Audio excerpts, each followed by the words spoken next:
Author's Class.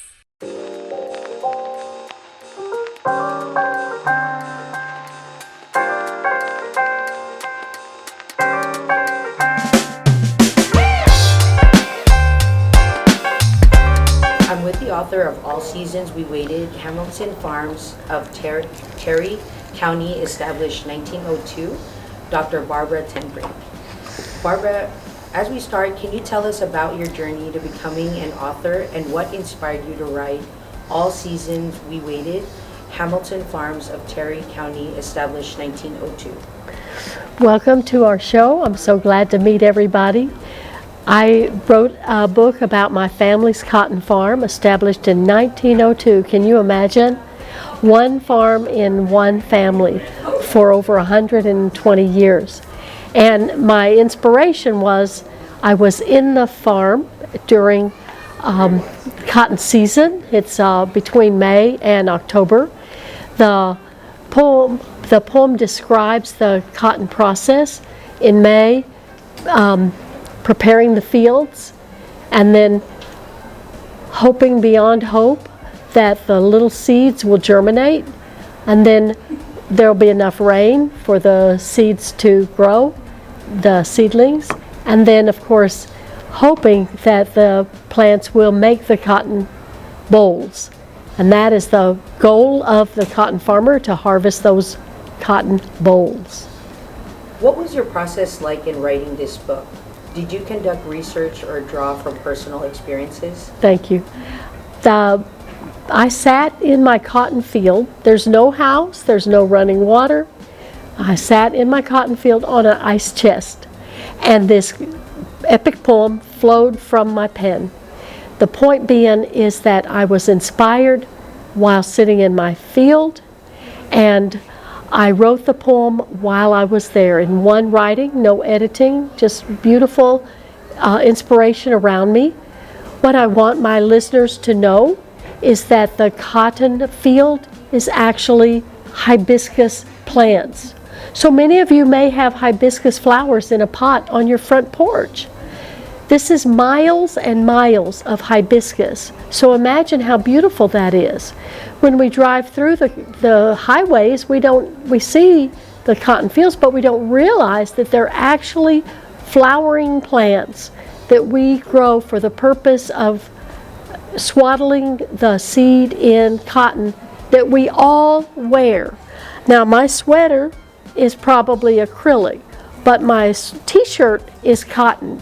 So now you'll start looking, well, what about my t-shirt? I hope my t-shirt is cotton. And everybody in the world benefits from the work of farmers. And we all wear cotton or sleep on cotton sheets. And that's what I want my audience to know. It took a lot of work, anxiety, trepidation, gamble with the weather, that we have a harvest. How would you describe the visual imagery and poetic style used in your book? How did you incorporate these elements to bring the story of your family's cotton farm to life? The entire cotton farm is the visual inspiration. I was sitting out in my field on an ice chest and wrote this poem in one sitting with very little editing.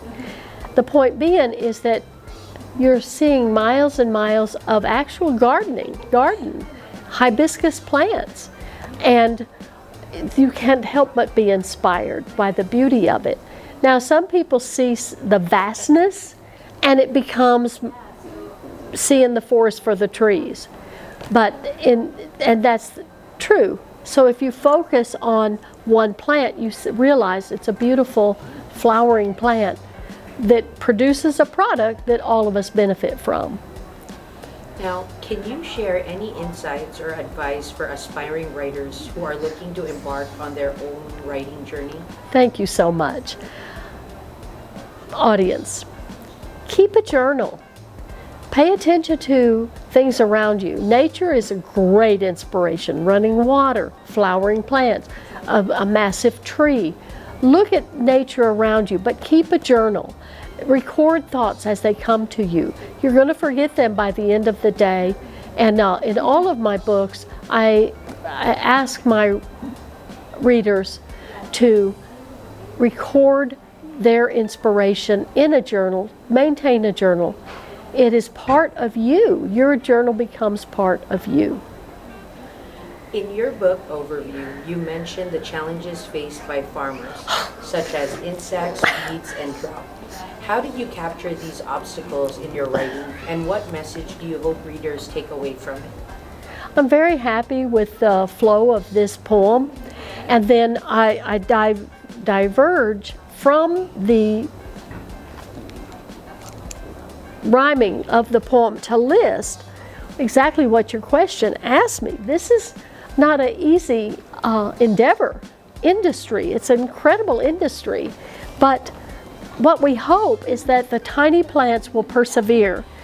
They're blistered by heat, buffeted by wind, tortured by poison drift, chewed by insects, punished by hail, choked by weeds, and still they prevail. I love it. Now, the cotton industry plays a significant role in our everyday lives, yet many people may not be aware of the intricate process involved in this production. How did you approach educating readers about the farming community's effort and the impact of cotton cultivation? You will learn about cotton cultivation in my poem. So it's chronological, starts in May. First, the farmer has to prepare the fields, and then stepwise. When I started farming, when I took over the family farm, I asked my farmer, how many times do you take the tractors around the field? And it's innumerable. It's innumerable, audience. It's prepare the field. It's prepare the little seedlings. It's fight the weeds, fight the wind, fight the insects. Oh my goodness. And what I want people to know is every farmer in the United States benefits us. Whether that farmer is growing cattle or cotton or corn or tomatoes, all of us benefit from farmers, which we don't notice. We often take for granted. When I ask students, where do your tomatoes come from? They will tell you the grocery store. So I want people to realize that cotton farming is an industry. It takes a lot of effort, and it takes a lot of hope. Barbara, can you describe the significance of the cotton plant cycle and how it relates to the financial goals of the farming community? How did you convey this in your poetry? All right.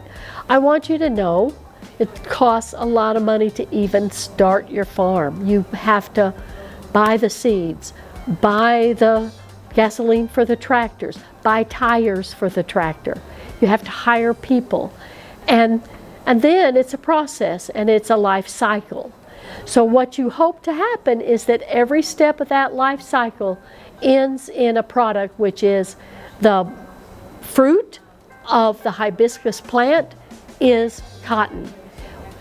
We harvest the cotton, and here's a funny story for y'all. I'm often asked, well, can I buy some cotton? I want to make a pillow. Babies, this is a huge industry.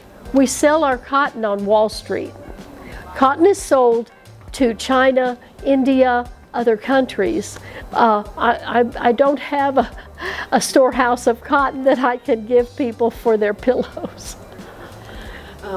What were some of the most memorable moments or experiences you had while researching and writing this book? Were there any surprises or discoveries along the way? The sweetest thing is that my family loves our farm. I asked my cotton farmer, well, should we investigate growing something else, another crop? Cotton is very difficult. And in Texas right now, we're experiencing a big drought. So maybe we need to investigate another crop. And my cotton farmer said, then you'll have to find a different farmer. What I'm trying to convey is we love our farm, we love our work, and we love our product. Where can readers purchase a copy of All Season We Waited? Are there any additional resources or materials available for those interested in learning more about your family's farm? I have a website, www.author, barbaratenbrink.com. And all my books are available on amazon.com under my name, Barbara Ten Brink. And my last question is, as an author, what do you hope readers will take away from All Season We Waited? Is there a particular message or emotion you aim to invoke through your words? Absolutely. I need all my audience to realize farming is a huge endeavor that benefits us all. And when you go to the grocery store, put in the back of your mind, thank you for this effort, farmer. Thank you for this corn. Thank you for this green beans. Thank you for the cotton in my t-shirt.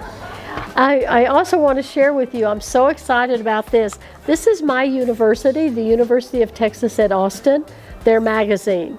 And just this month, we published an article in the Alcalde magazine, All Season We Waited. It's a beautiful synopsis, documentary of my book, All Season We Waited. Thank you, Barbara. I learned so much about this interview, and I appreciate your time. Thank you. Thank you. I want all the audience to know that there is a fabulous publishing house called Authors Press in San Francisco, Pittsburgh, California, near San Francisco. They also have a bookstore in Los Angeles. And Authors Press does a fabulous job for helping authors publish their books, promote their books, market their books. So thank you, Authors Press, for having me at the Texas Book Fair, Austin, Texas, 2023. Thank you.